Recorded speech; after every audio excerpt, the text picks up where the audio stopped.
एटापल्ली तालुक्यातील रस्त्यांची दयनीय अवस्था लक्षात घेता एटापल्ली येथील पत्रकारांनी उपोषण आंदोलन सुरू केलं असून या लढ्याला आता व्यापक पाठिंबा मिळू लागलाय। रस्त्यांच्या तातडीच्या दुरुस्तीची मागणी करत पत्रकार संघटनेच्या नेतृत्वाखाली सुरू असलेल्या आंदोलनामुळे प्रशासनाचं लक्ष वेधलं गेलंय। गेल्या 2 दिवसात या आंदोलनाला विविध स्तरातून पाठिंबा मिळालाय। तालुक्यातील विविध राजकीय पक्षांच्या लोकप्रतिनिधींनी उपोषण मंडपाला भेट देत पत्रकारांच्या मागण्यास समर्थन दर्शविलंय। अनेक स्थानिक सामाजिक संस्थांनी रस्त्यांच्या प्रश्नावर प्रशासनाला घेराव घालण्याचा इशारा दिलाय। तसेच स्थानिक व्यापाऱ्यांनी ही मागणी रास्त असल्याचं सांगत पत्रकारांच्या पाठीशी उभे राहण्याचं आश्वासन दिलंय। सध्या चेंडू प्रशासनाच्या कोर्टात असून येत्या 24 तासात प्रशासन कोणते ठोस पावले उचलते याकडे संपूर्ण जिल्ह्याचं लक्ष लागलंय। मागण्या मान्य न झाल्यास आंदोलन अधिक तीव्र करण्याचा इशारा देण्यात आलाय। तालुक्यातील नागरिकांमध्ये आंदोलनाबाबत सकारात्मक प्रतिसाद उमटत असून प्रशासनाने तातडीने निर्णय घ्यावा अशी मागणी होत आहे।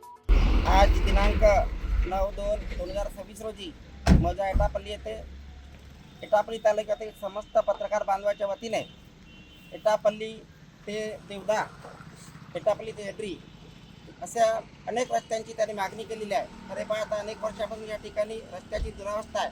अतिशय संवेदनशील आणि दुर्गम भाग म्हणून ओळखल्या जाणाऱ्या या तालुक्यामध्ये शासन प्रशासनाचे पूर्णतः दुर्लक्ष असून याकडे कुणाचे लक्ष नाही आणि अनेक या ठिकाणी लोकप्रतिनिधी आहेत, परंतु त्यांनी बघ्याची भूमिका घेतली असून या ठिकाणी महाराष्ट्रामध्ये पहिल्यांदा सामान्य पत्रकार बांधव या ठिकाणी उपस्थित झाले आणि त्यांनी सामाजिक बांधिलकी जोपासत रस्ते तयार व्हावेत, अन्यथा लोकशाहीच्या मार्गाने याही पुढे तीव्र आंदोलन केले जातील असा त्यांनी ठाम निश्चय केलेला असून मी विजय खरवडे माननीय अण्णा हजारे प्रेस लोकन्याय आंदोलनाचा जिल्हाध्यक्ष तथा भारतीय जनसंसदेचा जिल्हाध्यक्ष नात्याने मी त्यांना माझा पूर्ण पाठिंबा जाहीर करतो। येत्या 2 ते 3 दिवसामध्ये शासन प्रशासनाने जर का राष्ट्र मागण्याची पूर्तता केली नाही तरी मी हजारोच्या संख्येने लोकशाहीच्या मार्गाने शासन प्रशासनाचे लक्ष वेधण्याकरता संविधानिक अधिकारानुसार तीव्र आंदोलन केल्याशिवाय स्वस्थ बसणार नाही ही माझी शासन प्रशासनाची चेतावणी आहे। तेव्हा पत्रकार बांधवावर ही वेळ का आलेली आहे ही तपासण्याची गरज आहे आणि आमच्या कोणत्याही पत्रकार बांधवांना त्यांना अशा स्वरूपाचे आंदोलन करण्याची वेळ येऊ नये, कारण ते समाज हितासाठी अन्याय अत्याचार निवारणासाठी सातत्याने लढा देत असतात आणि म्हणून शासन प्रशासन याकडे प्रामुख्याने प्रथम प्राधान्य देऊन रस्ते तात्काळ तयार करावे ही प्रशासनास विनंती आहे। नमस्कार, मी महादेव आडतुजी करमरकर राहणार जीवन गटाचा मी सामाजिक कार्यकर्ता आहो।